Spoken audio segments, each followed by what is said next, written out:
Thiruvananthapuram mayor Arya രാജേന്ദ്രനും മേയറുടെ ഭർത്താവും കുടുങ്ങുന്ന ലക്ഷണമാണ് കാണുന്നത്. ഇന്നലെ ഹൈക്കോടതിയുടെ ഉത്തരവ് പ്രകാരം കേസെടുത്തിരിക്കുകയാണ്. ജാമ്യം ഇല്ലാത്ത വകുപ്പും ഏർപ്പെടുത്തിയിട്ടുണ്ട്. ഇനിയുള്ളത് പോലീസിൻ്റെ അന്വേഷണമാണ്. പോലീസ് ഭരിക്കുന്ന പാർട്ടിയുടെ പക്ഷത്താണ് എന്നുള്ളത് കൊണ്ട് പോലീസ് വേണ്ടത്ര രീതിയിൽ അന്വേഷണം നടക്കുമോ എന്ന് അറിയത്തില്ല. തെളിവുകളും മറ്റും ശേഖരിക്കുന്ന സമയത്തൊക്കെ എപ്പോഴും മേയറുടെ ഒരു പക്ഷം പോലീസുകാർ നിൽക്കും എന്നുള്ള കാര്യത്തിന് സംശയമില്ല. എങ്കിൽ പോലും പോലീസുകാർക്ക് കുറച്ച് നടപടികൾ എടുത്താലാണ് പറ്റത്തുള്ളൂ. അല്ല എങ്കിൽ കോടതി അലക്ഷ്യമായി അതിനെ കാണുകയും അത് കൂടുതൽ വിവാദത്തിലേക്കും വഴിവെക്കുന്ന കാര്യമായി മാറും. അതുകൊണ്ട് തന്നെ പോലീസിന് കേസെടുത്തേ മതിയാവൂ എന്നൊരു ഗത്യന്തരമില്ലാത്ത അവസ്ഥയിലാണ് ഇപ്പോൾ നിൽക്കുന്നത്. ഡ്രൈവർ യദുവിന് നേരെയുള്ള ആരോപണത്തിൽ കൃത്യമായ തെളിവുകളും ഹാജരാക്കേണ്ടതുണ്ട്. കൃത്യമായ തെളിവുകൾ ഉണ്ടെങ്കിൽ മാത്രമാണ് ആര്യ രാജേന്ദ്രന് മുന്നോട്ടുള്ള കാര്യങ്ങളിൽ എളുപ്പമാക്കാനായിട്ട് സാധിക്കുകയുള്ളൂ. തങ്ങൾ നേരിട്ടിരിക്കുന്ന ഈ ഒരു ആരോപണത്തിൽ കഴമ്പില്ല എന്ന് തെളിയിക്കണമെങ്കിൽ ഡ്രൈവറിനെതിരെയുള്ള തെളിവുകൾ ഹാജരാക്കിയേ മതിയാവൂ എന്നൊരവസ്ഥയിൽ വന്നിരിക്കുകയാണ്. എന്നാൽ മേയർക്കെതിരെ വീഡിയോ തെളിവുകളടക്കം സോഷ്യൽ മീഡിയ കണ്ടതാണ്.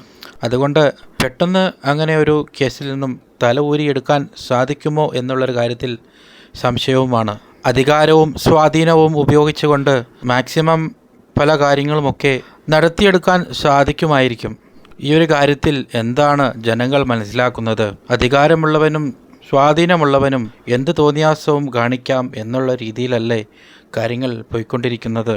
അഥവാ എന്തെങ്കിലും ഒരു കാര്യത്തിൽ പരാതി ഉണ്ടെങ്കിൽ അത് പോലീസിനെയും മറ്റുമൊക്കെ അറിയിച്ച് വളരെ എളുപ്പത്തിൽ തന്നെ പ്രതിയിലേക്ക് എത്തുവാനായിട്ട് സാധിക്കുമായിരുന്നു.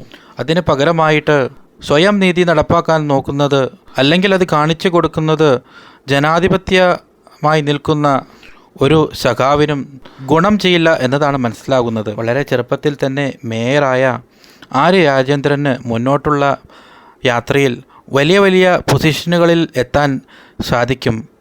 അത്രയ്ക്കും കഴിവ് പ്രകടിപ്പിക്കാവുന്ന രീതിയിലാണ് വളരെ ചെറുപ്രായത്തിൽ തന്നെ ഇത്രയും വലിയ ഒരു പൊസിഷനിൽ എത്തുകയും അത് വളരെ ഉത്തരവാദിത്വത്തോടും വളരെ സമർത്ഥമായും കൊണ്ടുപോകേണ്ടതാണ്.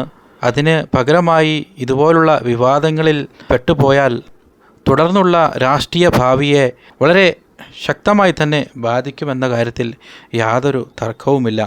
പല വീഡിയോയിലും നമ്മൾ കണ്ടതാണ്, മാപ്പ് പറഞ്ഞ് ഡ്രൈവർ ഫോൺ വിളിച്ചിട്ട് പോലും യാതൊരു കൂസലുമില്ലാതെ തൻ്റെ പക്ഷത്താണ് ന്യായം എന്നുള്ളൊരു രീതിയിൽ വലിയൊരു ഈഗോ അവരുടെ മനസ്സിൽ ഉള്ളതായിട്ടാണ് എനിക്ക് മനസ്സിലായത്. എന്നാൽ ആ സ്ഥാനത്ത് സോറി പറഞ്ഞ് വിളിച്ചപ്പോൾ അതങ്ങനെ പറഞ്ഞ് തീർക്കുമായിരുന്നെങ്കിൽ സംഭവം ഇത്ര വഷളാകുമായിരുന്നില്ല. ഏതായാലും അറിഞ്ഞോ അറിയാതെയോ സംഭവം വലിയൊരു വിവാദമായി മാറിയിരിക്കുകയാണ്. ഇനി അതിൽ നിന്നും രക്ഷപ്പെടാൻ എളുപ്പം നടക്കുമെന്ന് എനിക്കും തോന്നുന്നില്ല. എന്തായാലും കാത്തിരുന്ന് കാണാം.